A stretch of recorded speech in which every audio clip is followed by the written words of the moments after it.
On the 14th of February 2019, while much of the world celebrated Valentine's Day, India witnessed one of the deadliest terror attacks in its recent history. A convoy carrying Indian security personnel was targeted in Pulwama, Jammu and Kashmir. 40 CRPF personnel lost their lives. What exactly happened that day? Who was responsible? And how did this single attack push two nuclear-armed nations to the brink of war? Today, we break down the Pulwama attack, its background, investigation, aftermath, and its lasting impact. To understand Pulwama, we must understand Kashmir. Kashmir has been a disputed region between India and Pakistan since 1947.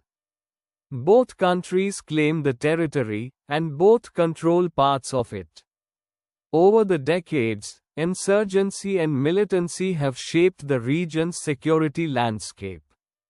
Since 1989, tens of thousands of lives, civilians, militants, and security personnel, have been lost. In 2016, after the killing of militant commander Burhan Wani, unrest intensified. Many local youths joined militant groups. Groups like Jaish-e-Mohammed became active in targeting Indian security forces. Between 2015 and 2018, several high-profile attacks occurred, including 2016 Pathankot attack, 2016 Uri attack, attacks near the Jammu-Srinagar highway. The stage was already tense before 2019.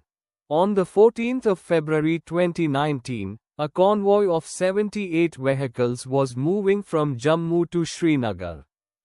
It carried more than 2,500 personnel of the Central Reserve Police Force. Around 3:15 p.m., at Lethapora in Pulwama district, a car packed with explosives rammed into one of the buses. The explosion was massive. 40 CRPF personnel were killed. The attacker was identified as Adil Ahmad Dar, a 22-year-old local resident from Kakapura. The Pakistan-based group Jaish-e-Mohammed claimed responsibility and released a video of the attacker. It became the deadliest attack on Indian security forces in Kashmir since the insurgency began in 1989.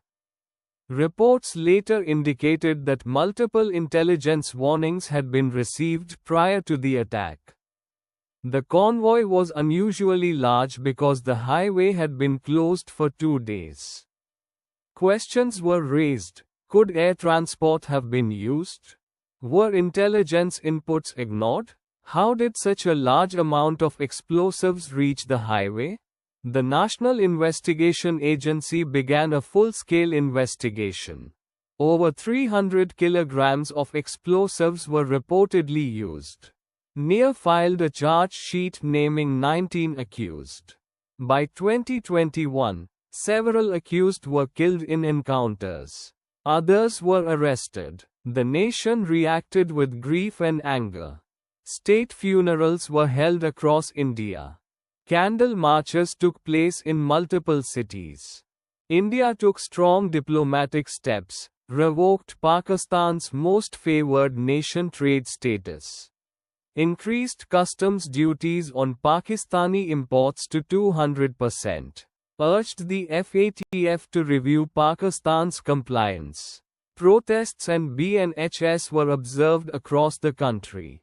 Unfortunately, there were also reports of backlash against Kashmiri students in different parts of India, though many citizens also stepped forward to offer protection and support. On the 26th of February 2019, India carried out airstrikes across the line of control. 12 Mirage 2000 jets targeted what India described as a Jaish-e-Mohammed training camp in Balakot. Pakistan responded the next day. In the aerial engagement, an Indian MiG-21 was shot down and its pilot captured. He was released 2 days later. This marked the most serious military escalation between India and Pakistan in decades.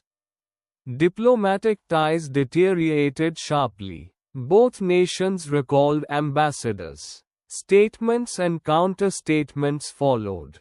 Pakistan denied direct involvement. India maintained that the claim of responsibility by Jaish-e-Mohammed linked the attack to Pakistan. The situation there escalated after international pressure and diplomatic engagements.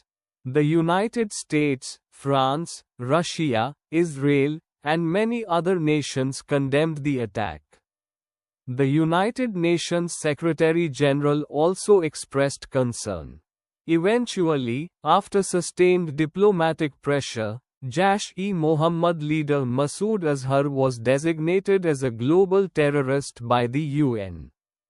The Pulwama attack reshaped regional security calculations.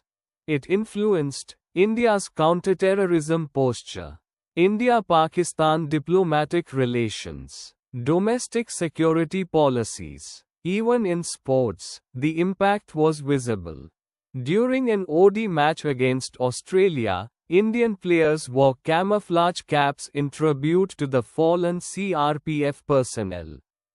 The attack remains a defining moment in modern Indian security history. Pulwama was not just an attack. It was a moment that changed diplomacy, triggered military escalation, tested national unity. 40 lives were lost, and their sacrifice continues to shape India's security policy even today. If you found this analysis informative and balanced, like the video. Subscribe for more geopolitical and historical explainers. Comment your thoughts respectfully.